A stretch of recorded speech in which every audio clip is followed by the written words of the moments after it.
Bismillahirrahmanirrahim. Assalamualaikum warahmatullahi wabarakatuh. Alhamdulillahirabbil alamin wassalatu wassalamu ala asyrafil anbiya wal mursalin sayyidina wa maulana Muhammadin wa ala alihi wa sahbihi ajma'in. Amma ba'du.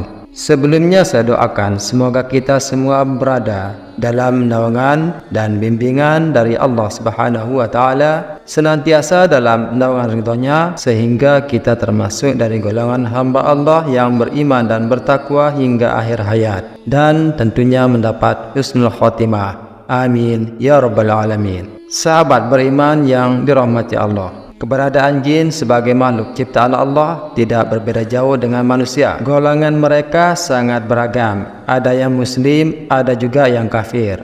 Ada yang laki-laki dan ada juga yang perempuan. Ada yang berperangai buruk dan ada pula yang berperangai baik. Meski tersembunyi dalam kasat mata, jin dapat dilihat dan berbicara dengan Rasulullah sallallahu alaihi wasallam. Dalam satu hadis Nabi bersabda, "Sungguh aku melihat setan-setan jin dan manusia lari dari Umar." Hadis riwayat Tirmizi. Berbicara masalah jin, lantas siapakah jin tersebut dan kenapa jin tersebut disayang Rasulullah? Ada satu kisah jin yang disayangi oleh Rasulullah. Mubar merupakan makhluk gaib dari golongan bangsa jin yang telah memeluk Islam dan memegang teguh agama tauhid sejak zaman Nabi Nuh alaihissalam. Diketahui jin Mubar bin Ahbar dahulu tinggal di Gunung Tursina bersama istrinya. Namun ia lebih sering berkeliling ke banyak tempat layaknya seorang musafir. Pernah pada suatu ketika jin Mubar memutuskan untuk pulang kembali ke rumah. Namun sedihnya ia menjumpai sang istri yang sedang menangis. Jin Mubar menanyakan sebab istrinya menangis. Ternyata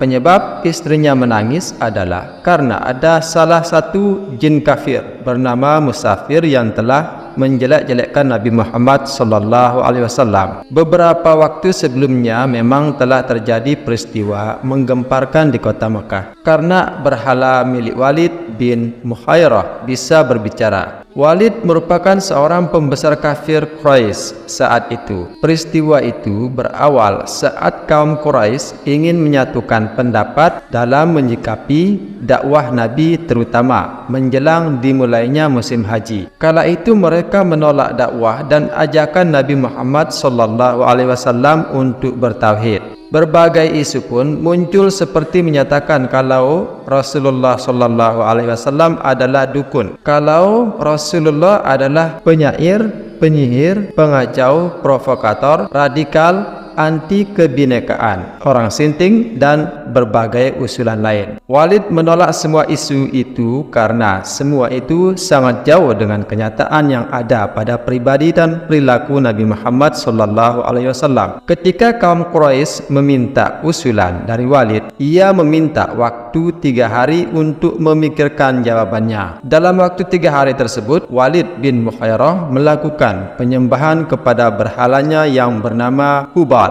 Walid juga melakukan tirakat seperti tak makan, minum, dan juga tak tidur. Lalu ia juga memberikan persembahan yang luar biasa kepada berhala Hubal. Setelah 3 hari, Walid berkata kepada berhala Hubal, "Wahai berhalaku, demi penyembahan yang aku lakukan dalam 3 hari ini, beritahu aku tentang Muhammad." Saat itulah jin kafir yang bernama Musfir masuk ke dalam berhala Hubal dan berkata, "Muhammad bukanlah Nabi, janganlah kau benarkan perkataannya." Ketika itu, jin Musfir juga menjelek-jelekkan Nabi Muhammad sallallahu alaihi wasallam hingga membuat Walid sangat bahagia. Walid lantas mengabarkan berita itu kepada orang-orang kafir Quraisy. Lalu keesokan harinya mereka mengundang Nabi Muhammad sallallahu alaihi wasallam untuk hadir dan berkumpul di halaman Ka'bah. Nabi Muhammad lantas menyanggupi dan datang bersama Abdullah bin Mas'ud. Saat semua telah berkumpul, mulailah Walid memberikan persembahan kepada jin Musfir segera masuk ke dalam berhala Hubal, lalu berbicara dan menjelek-jelekkan Nabi Muhammad. Nabi Muhammad sallallahu alaihi wasallam sangat sedih sekali mendengar hal itu, sebab ia tahu kalau yang berbicara itu sebenarnya adalah setan yang terkutuk. Setelah mendengar patung Hubal yang bisa berbicara, kaum kafir Quraisy sentak bersorak gembira. Jadi peristiwa inilah yang awal mulanya membuat istri Jin Muhbar menangis. Setelah mendengar penjelasan dari istrinya, Jin Muhbar lantas sangat marah sekali. Ia kemudian mencari jejak jin kafir Musfir dan mengejarnya hingga membawanya ke Mekah. Ketika Jin Muhbar berhasil menemukannya di antara bukit Safa dan Marwah, ia lantas membunuhnya di sana. Setelah membunuh Jin Musfir, Jin Muhbar lantas bertemu dengan Nabi Muhammad SAW. Jin Muhbar lalu menceritakan siapa dirinya dan menceritakan jika ia baru saja membunuh jin kafir dan jahat yang bernama Jin Musfir. Ia menceritakan bahwa jin itu sudah dibunuh di antara bukit Safa dan Marwah. Kepalanya terpotong dan berada di kandang kuda, sedangkan badannya terbagi di antara Safa dan Marwah, menyerupai seekor kambing tanpa kepala. Jin Muhbar juga menunjukkan pedangnya yang masih berlumur darah Jin Musfir. Setelah mendengar kabar dari Jin Muhbar, Nabi Muhammad SAW lantas merasa gembira sekali.